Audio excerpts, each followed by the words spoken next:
ពលកព្រោះតែគ្រួសារតលក្រត្រដកខិតខំធ្វើការឃ្លាតឆ្ងាយលំនៅម៉ែឪបងប្អូនខេមរាយាយតាដើម្បីជួយជ្រងគ្រួសារធ្វើការមិនខ្លាចនឿយហត់ទោះបីការងារលំបាកយ៉ាងណាធន់ស្រាលក៏មិនប្អូនថាធ្វើការព្យាយាមអំណត់លំបាកក៏ម្នាក់ឯងព្រោះតែគ្រួសារក្រខ្សត់សង្ឃឹមថ្ងៃមួយត្រឡប់មូលមិត្តជួបជុំគ្រួសារជីវិតអ្នកក្រត្រធ្វើការ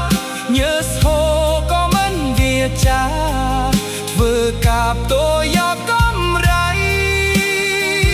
ខិតខំធ្វើការមិនថាទោះយប់ឬថ្ងៃប្រឹងប្រែងតស៊ូយកជ័យដើម្បីសងគុណមាតាគ្រួសារ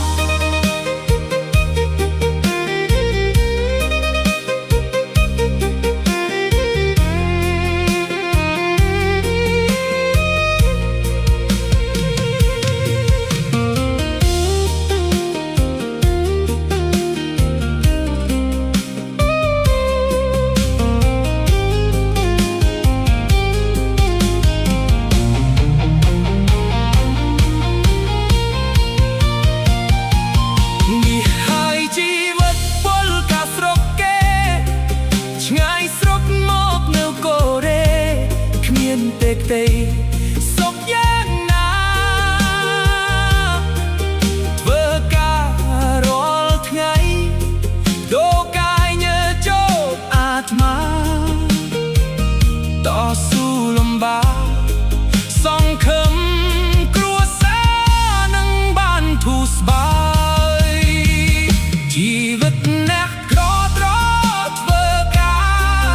ញើសហូរក៏មិនវាចាការផ្ទោយកកម្រៃខិតខំធ្វើការមិនថាទោះយប់ឬថ្ងៃប្រឹងប្រែងតស៊ូយកជ័យ